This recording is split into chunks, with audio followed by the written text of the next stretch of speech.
qui fait le plus peur aux mariés dans l'organisation de leur mariage, c'est évidemment le budget. Parce qu'un mariage, ça coûte une fortune. Enfin, non, c'est pas vraiment une fortune, mais ça peut coûter très cher.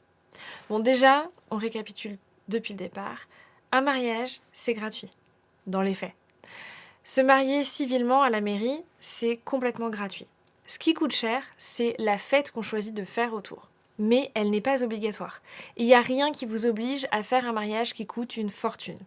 Donc aujourd'hui, on va parler de budget, on va parler des moyennes, on va parler de combien coûte habituellement un mariage et combien coûte habituellement chaque poste lors d'un mariage. Mais évidemment, vous pouvez tout adapter, vous pouvez faire des économies, je vais vous donner quelques petits conseils aussi. Et sachez et gardez vraiment en tête que votre mariage, c'est vous qui décidez comment vous le faites et combien il vous coûte. Si vous en avez besoin, sachez que dans mon livre, vous avez énormément de conseils pour vous aider à préparer votre mariage et à faire des belles économies sur votre mariage. Et qu'en moyenne, avec l'achat de mon livre, vous économisez entre 3 000 et 5 000 euros sur votre mariage. Ça vaut déjà le coup, ça peut être une bonne option et le lien pour l'acheter est directement dans la barre d'infos. Déjà, avant de commencer à s'inquiéter sur combien va vous coûter votre mariage, il va être important de discuter entre vous de combien vous souhaitez mettre comme budget dans votre mariage. Il va falloir discuter de ça entre vous dans le couple, mais aussi avec vos familles, puisqu'il arrive quand même très souvent que les familles participent financièrement au mariage. Donc déjà, dans un premier temps, vous allez discuter entre vous de combien d'économies vous avez de côté, combien vous avez envie de mettre dans le mariage. Parce que c'est pas parce que vous avez de l'argent de côté que vous avez forcément envie de mettre autant dans votre mariage. Donc essayez de vous fixer une enveloppe à laquelle vous avez envie de vous tenir pour organiser votre mariage. À ça, vous allez pouvoir ajouter l'enveloppe que vos familles ont envie de vous offrir pour votre mariage. Il y a des familles qui vont choisir de participer à un certain pourcentage, par exemple. Alors, bon, à l'époque, traditionnellement, c'était 50-50. Chaque famille prenait 50% du mariage. Aujourd'hui, ça a un petit peu évolué puisque on se marie plus tard. Les mariés travaillent, ont de l'argent de côté au moment où ils se marient et donc, en général, mettent aussi de leur poche pour financer leur mariage. Mais vos familles vont peut-être vous dire, bah, nous, on va prendre en charge 20% ou 30% du mariage, par exemple. Ou alors, vos familles vont vous dire, bah, nous, on va prendre en charge le traiteur pour toute la partie de notre famille. Ou on va t'offrir le photographe, ou on va t'offrir la robe, ou voilà, peu importe. Dans tous les cas, peut-être que vos familles vont vouloir participer financièrement, et donc c'est bien d'anticiper tout ça, de vraiment discuter, de poser les choses, de savoir combien ils vont pouvoir vous prêter ou vous donner, vous offrir pour financer votre mariage, pour que vous puissiez anticiper tout ça. Et puis demandez-vous aussi, en fonction du temps qui vous reste avant la date de votre mariage, combien vous pourriez encore mettre de côté. Si vous savez que vous avez déjà 15 000 euros de côté, mais que vous savez que d'ici le mariage, vous pouvez mettre encore 10 000 euros de côté, vous savez que vous pouvez faire un mariage à 25 000. Et puis si vos familles sont prêtes à vous donner encore 10 000 en comprenant les deux familles par exemple, vous pouvez aller jusqu'à 35 000 par exemple. Rappelez-vous qu'il n'y a pas de pression à avoir. C'est pas parce qu'on voit des beaux mariages à plusieurs dizaines de milliers d'euros sur internet et sur les réseaux sociaux que ça veut dire qu'on est obligé de faire un mariage à ce prix-là. On peut avoir un très beau mariage à 2 ou 3 000 euros. Comme on peut avoir un très beau mariage à 50 ou 100 000 euros. Il n'y a pas vraiment de règles, il n'y a pas vraiment de limites. Vous allez simplement faire en fonction de vos envies et de vos moyens. Demandez-vous quelles sont vos priorités, quelles sont les choses sur lesquelles vous ne voulez absolument pas faire de concessions. Par exemple, vous savez que vous voulez absolument un super photographe, même s'il vous coûte 3, 4, 5 000 euros, mais vous savez que bon, pour le DJ, c'est un peu moins important pour vous. Si vous êtes en accord là-dessus et que dès le départ, vous savez ce que vous voulez absolument ou ce que vous ne voulez pas, ça va vous aider à ajuster un petit peu votre budget en fonction de vos besoins. Attention quand même à ne pas faire cette erreur que font beaucoup trop de mariés, de se dire, bon, de toute façon, on va avoir des cadeaux, on va avoir des enveloppes et donc nos invités vont pouvoir financer une partie du mariage. Bon, déjà, ça arrivera qu'après le mariage, donc il faudra avoir déjà tout financé. Mais surtout, rien n'est garanti. Si en moyenne, on sait que les invités offrent 100 euros par invité lors d'un mariage, c'est une moyenne, mais ça ne veut pas dire que ce sera le cas de tout le monde. Il y a certains mariages où on va plutôt être autour de 60 ou 80 euros et d'autres mariages où on va plutôt être autour de 200 ou 300 euros. Puisque ça dépend aussi évidemment déjà de votre nombre d'invités, de la relation que vous avez avec vos invités et surtout, ça dépend du niveau de vie de vos invités. Si vous avez 300 invités, vous avez peu de chances que tout le monde ait les moyens de mettre 100 € par invité. Alors que si vous n'avez qu'une quinzaine d'invités, parce que c'est vraiment les plus proches, en plus c'est les personnes qui sont vraiment les plus attachées à vous, qui auront envie de vous faire les plus gros cadeaux, peut-être que la moyenne par invité elle sera plutôt à 300 voire 500 €. Donc il va falloir évidemment se rendre compte que vous ne pouvez pas anticiper combien vous aurez en cadeau et surtout ce sont des cadeaux. Ce ne sont pas des enveloppes qui sont là pour payer votre mariage. Donc on n'anticipe pas en se disant oui mais je pense qu'on aura à peu près 10 000 € dans la cagnotte donc on peut mettre 10 000 € de plus. Ça c'est dangereux. Sachez qu'en moyenne, un invité de mariage coûte 180 €. Alors dans les 180 €, on a le prix de son repas, on a évidemment le lieu de réception, on a évidemment les différents prestataires, le photographe, le DJ, etc. On a la déco, enfin bref, on a tout ce qu'il y a autour du mariage. En moyenne, ça coûte 180 € par invité. Ce qui veut dire que la moyenne sur des mariages de 100 personnes, elle est à 18 000 €. Si vous avez prévu d'inviter 100 personnes et que vous avez un budget de 10 000 €, sachez que vous allez devoir sacrément vous serrer la ceinture parce que ça risque d'être plus compliqué. Ça ne veut pas dire que c'est impossible, mais vous serez bien en dessous de la moyenne et il va falloir faire des concessions. Sur mon blog, que vous retrouverez directement en barre d'infos, je vous ai fait un article ultra complet avec la répartition et les pourcentages de chaque poste lors de votre mariage pour savoir un petit peu quel budget il faut allouer à chaque poste. Je vais vous donner quelques indications encore une fois. Ça reste des indications, il n'y a rien qui dit qu'il faut absolument se fier à ça, puisque en fonction des choix que vous allez faire, si vous faites plutôt des concessions sur un poste que sur un autre, si vous choisissez de mettre plus, pour le DJ ou le photographe parce que c'est plus important pour vous, et bien évidemment ça va varier. Et puis en fonction des choix que vous allez faire pour chaque prestataire, forcément vous pouvez varier du simple au double d'un prestataire à un autre, donc il va falloir s'adapter en fonction de ça. Sachez aussi que là, les pourcentages que je vous donne, ils sont plutôt pour des mariages autour de 100 personnes, puisque c'est la moyenne du nombre d'invités lors d'un mariage en France. Mais évidemment, ça va évoluer en fonction de votre nombre d'invités. Si vous avez 30 invités ou si vous en avez 300, vous aurez dans tous les cas à peu près le même budget à allouer pour la robe de mariée, pour le photographe, pour le DJ, parce que ça ne change pas grand-chose. Par contre, ce qui va varier, c'est le lieu, parce que vous aurez besoin de plus ou de moins de place, le traiteur, parce que vous aurez besoin de plus ou moins de repas. Mais en dehors de ça, il n'y aura pas forcément une variation sur tous vos prestataires. Le lieu et le traiteur, qui sont finalement les deux postes les plus chers de votre mariage, en moyenne, ça représente entre 50 et 60%. On est plutôt autour de 50-55%, ce qui est déjà énormissime. Mais du coup, forcément, si vous faites des concessions sur ces deux prestataires-là, ou si vous faites des choix un petit peu différents sur ces prestataires-là, vous allez avoir des gros changements. Photographe, vidéaste, en moyenne, on est autour des 10%. Mais encore une fois, ça dépend de votre budget global et ça dépend de votre nombre d'invités. Tenue, accessoires des mariés, on va être autour des 10%.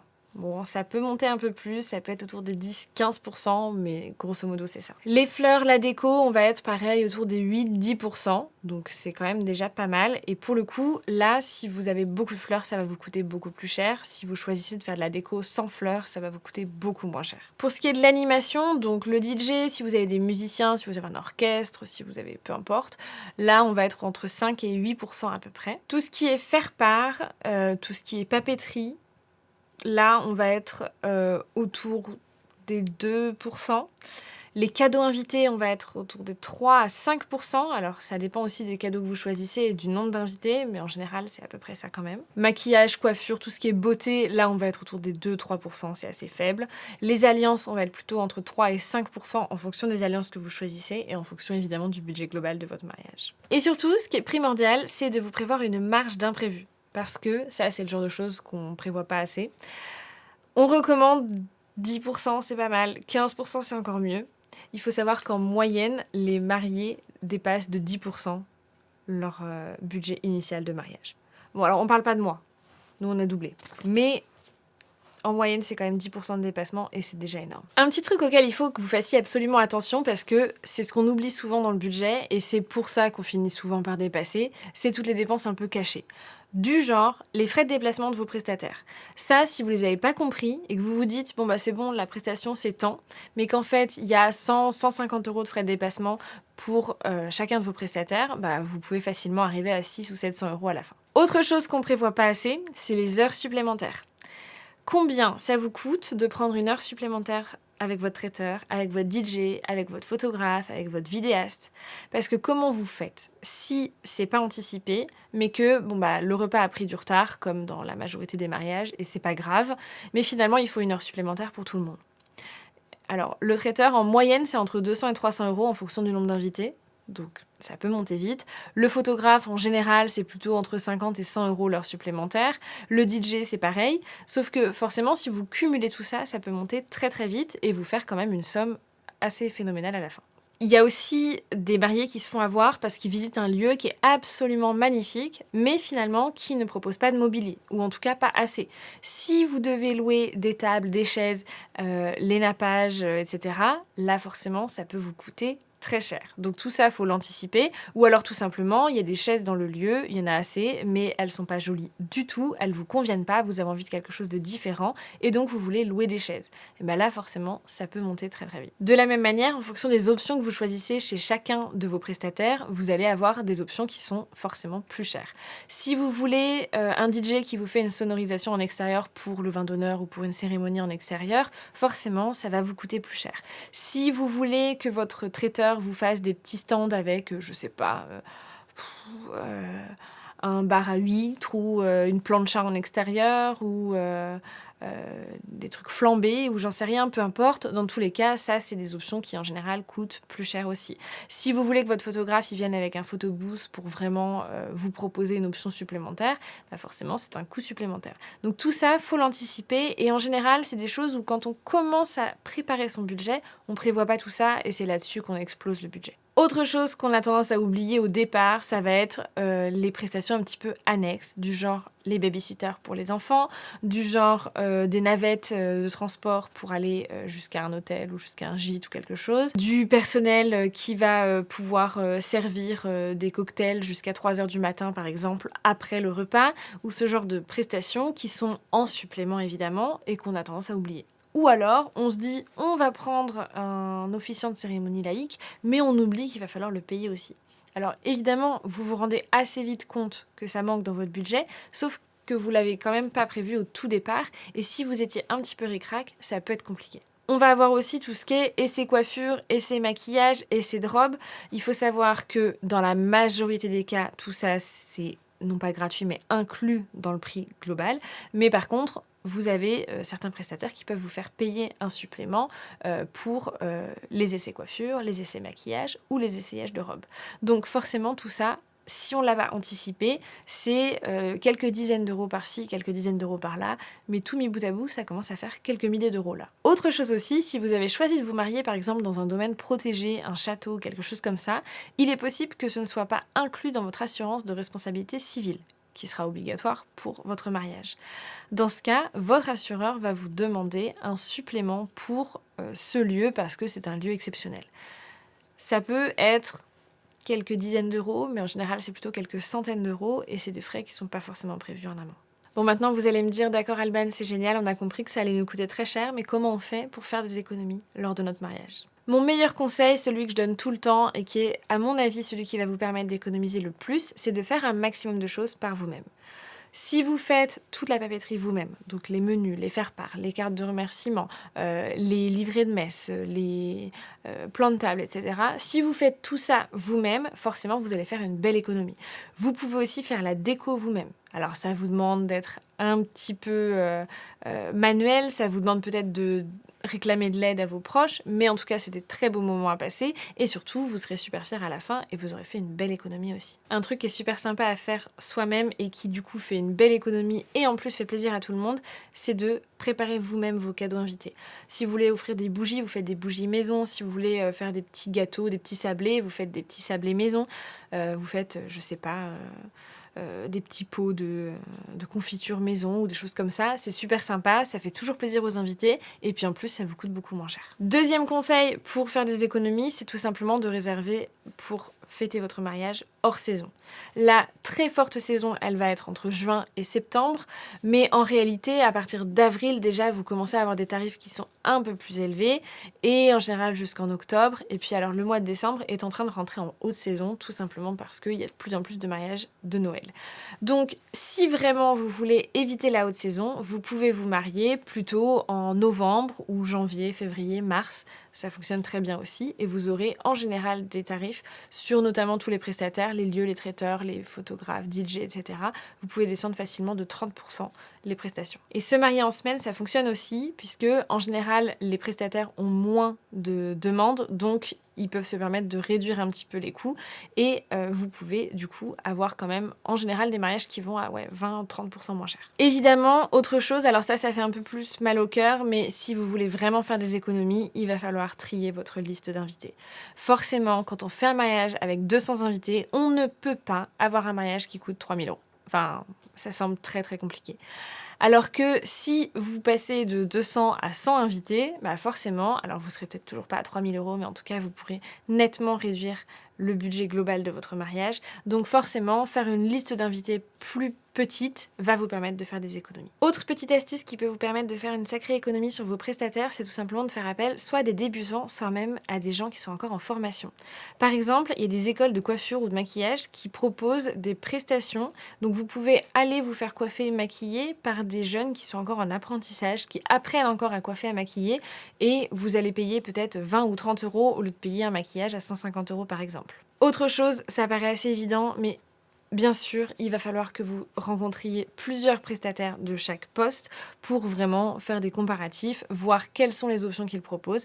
Sachez que la bonne option n'est pas toujours d'aller vers le moins cher parce qu'il ne faut pas non plus trop couper sur la qualité. Si vous souhaitez quand même un bon prestataire, il vaut mieux payer un petit peu plus cher et être satisfait plutôt qu'avoir quelque chose où on se dit bon, on a économisé 200 € mais finalement on n'est pas complètement satisfait. Ça vaut quand même pas le coup, surtout sur certains prestataires. Mon petit conseil pour bien suivre votre budget, c'est de vous faire un vrai beau tableau Excel, ou en tout cas, peu importe quel outil de suivi vous allez choisir, mais d'avoir un vrai tableau de suivi pour savoir où vous en êtes, ce que vous aviez prévu, combien vous avez vraiment dépensé, ce que vous avez encore, ce que vous avez déjà versé en acompte, ce qui vous reste à payer, etc.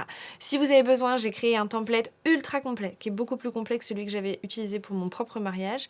Je vous le mets en barre d'infos, mais vraiment, il est ultra complet. Il est inclus dans mon livre et sinon, vous pouvez le trouver directement sur mon site. L'objectif d'avoir un tableau comme ça, c'est que ça va vous permettre, mois par mois, de vraiment suivre, savoir où vous en êtes, combien vous avez déjà dépensé, combien il vous reste à dépenser.